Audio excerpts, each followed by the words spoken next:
Well, greetings everyone. We are here in the Dome. We are joined by head women's wrestling coach Joe Evano. Joe, you've gotten off the ground. Your girls are here. They're practicing in here now early in the morning, but still getting up and at it. So how excited are you to finally be here, ready to go with women's wrestling? I'm amped and honored for this to be the inaugural season for the women's wrestling program here at Vanguard University. Yes, we are up. We have our practices are at 6 a.m. and we're up and grinding and going. And I'm completely excited with the athletes that we have here right now, and then the future athletes that are going to be attending. We are excited to see you get underway. It's still a couple months out. It'll be November when you finally get going, but I know your schedule doesn't have many events close to home. That's a shame because we'd like to see you go for the first time and make a big, huge thing out of the whole first inaugural event and all that. But if people can go to the various events, women's wrestling is different than men's. It's folk style for the men, freestyle for the women. So what does freestyle mean? Freestyle is more of an international style of wrestling, what you would see at the Olympics for the women's side. And the scoring is different. It's still, it puts a major emphasis on the neutral position, which is two athletes standing up on their feet, attempting to get takedowns on each other. The mat work, where the wrestlers wrestle on the ground, is very limited. It's even timed.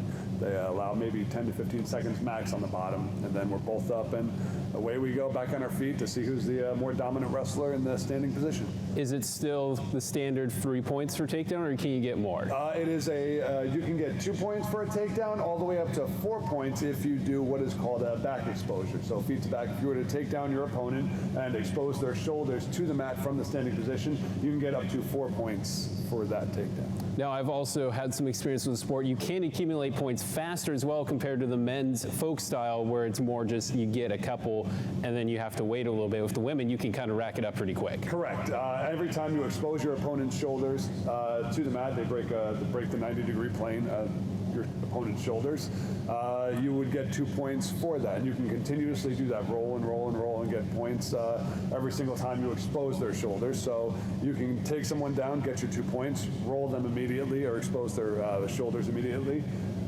get another 2 points, and then keep on doing so, and you can finish the match very quickly with a technical fall or showing technical superiority, which is a 10-point differential between the two athletes. So the moment you are 10 points ahead of your opponent, the match can be stopped. Now, another difference, if I remember correctly, is you can be a little more aggressive with how you throw people around the mat in the women's format than with the men's. Correct. They award lifting up and going directly over your head, lifting your opponent directly over your head into the mat.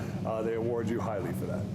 And then timing-wise, same thing, 3 periods. Is there any difference in that as well? You're 2 periods, 3 minutes each period, with a 15-second break in between. There you go. So a little bit of a break. Yeah, a little bit of a break. Athletes can come over to the corner. Actually, they do come over to the corner. They get dried off, so you're not slippery. That's the international style. Slug some water, and get a few pointers by your coach, and get back out there and go dominate. Going into this then with the season, is there anything else that you'd want someone, if they were to come for the first time? I know the closest match that we got is in Cerritos, up against Cerritos College. What would you kind of say, hey, here's some things to look out for, just so that they know when they show up, if they've had any experience with the men's format or no experience with wrestling at all? What you're going to see is two athletes going after it. Women's wrestling is still in its infancy, just being sanctioned by the NAIA, and then an emerging sport for the NCAA level as well. And then your California community colleges are now starting to have women's wrestling as well as our national community colleges. So what you're going to see is a bunch of athletes that are going after it, trying to dominate each other and want to put on a show. It's a fun sport, it's exciting, and we're trying to put together a style that is exciting for fans to watch. We're going after it, and these athletes are hungry. These ladies are ready to go after it, go against each other, and try to win a national title. It's sanctioned here NAIA, so top 8 athletes get All-American status. It's a big deal, and that's something that carries with them for the rest of their life, and I have a bunch of athletes here that are ready to do so. Yeah, and that just started about a year or 2 ago. So great time for you to get started with that. Yep. And we hope that practice keeps going well. We're excited to see what happens in the new season. And again, check out VanguardAthletics.com, VU Lions. See what is up with our women's wrestlers as they get their season and what will be a great start to their story underway.